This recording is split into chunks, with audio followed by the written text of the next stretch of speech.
Everybody goes where they can't pass. It's hilarious. Go ahead, my friend. Hello, Toronto. My name is KevinJJohnston from FreedomReport.ca. Thank you. I'll repeat a little bit of what I said 2 weeks ago. Yes, I am the guy that they put in maximum security prison for criticizing the Liberal Party's handling of COVID. All right. Why would they do that? To frighten me, to take the smile off my face. They've put me in court 143 times in 3 years for the offense of speaking against the Liberal government. Why? To take this smile off my face. It's not going anywhere, Canada. And I see all of you smiling too, and that's exactly what they fear.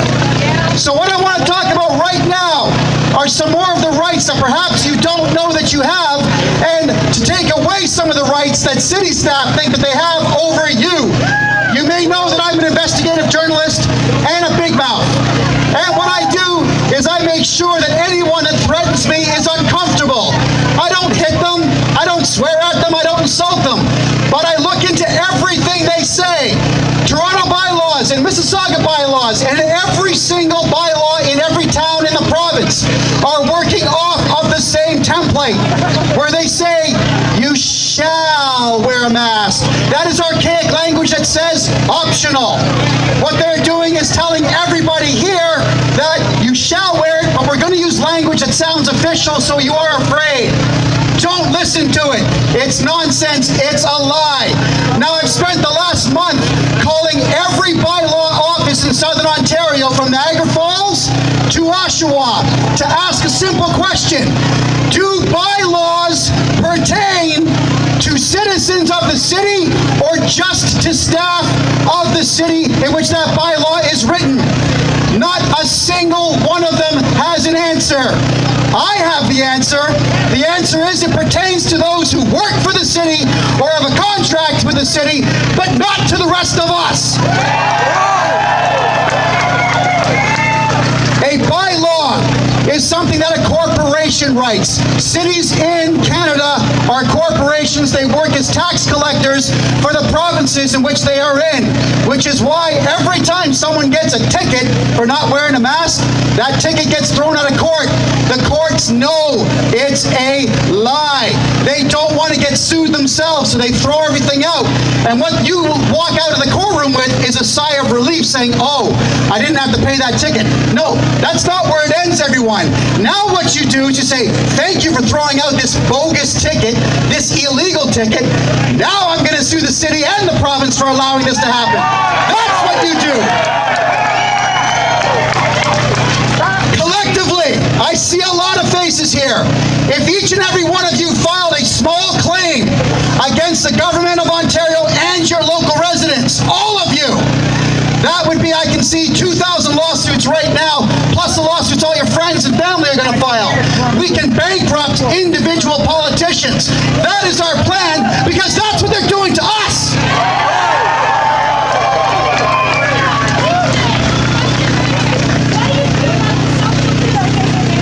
Social distancing tickets. What are they? When they give you the ticket, they have to quote which law it is that they are writing the ticket for.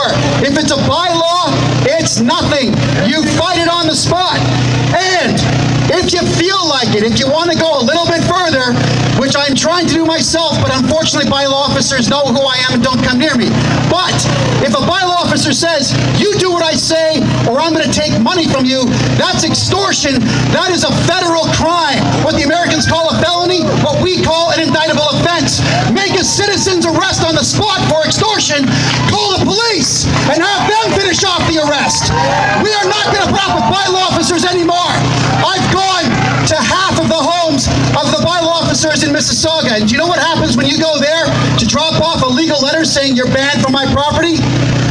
Oh, look at the eyes. Fear. How did you find me? You can't be here. You're trespassing.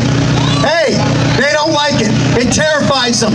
We all need to do this to them all of the time until this lie is over.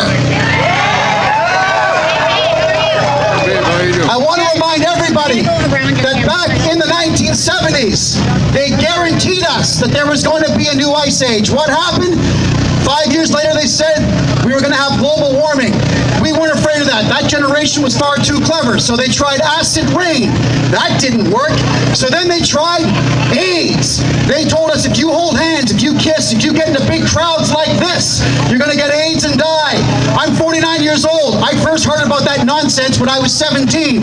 I don't know a single human being that has AIDS. They're doing it now with COVID-19. I don't know a single human being that has COVID-19. And nor do any of you.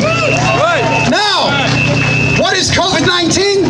It has 5 different designations in Canada. Do you know why that is? Because they don't know what it is. The federal government says it's a disease that you catch from the SARS virus, from CoV-2 SARS. Peel Region and Toronto say that it's actually the virus. Hospitals say that it's just a political designation and we're calling it novella coronavirus. It's not been isolated. Nobody knows what this thing is, but our politicians are making it seem like they know. We know they don't.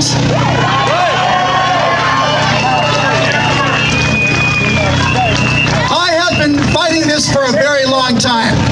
And it's the fear in their eyes, in the government's eyes, it's showing now more than ever.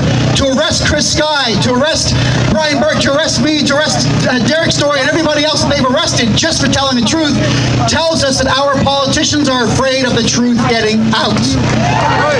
So much so that it was known that I'm releasing a book on masks. It's actually called Masks Are Bullshit. The police came to my door and said, don't release it. Why?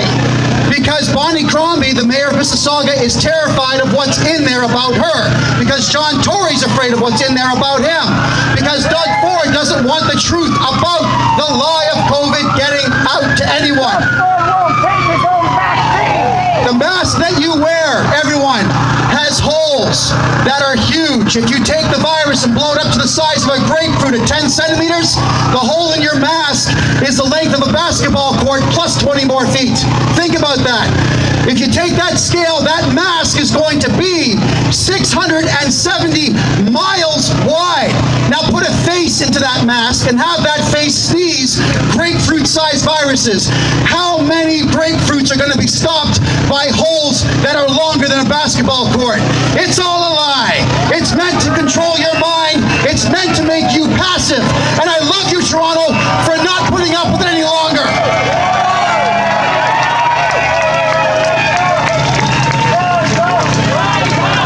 Rise up, everybody. When we have facts, when we are armed to the teeth with facts, and we are armed with each other, just the simple support of being able to hug and kiss and hold hands, that is a power that they fear. You remember the book 1984 where it was illegal to hold hands and kiss? Why? Because that brought people together.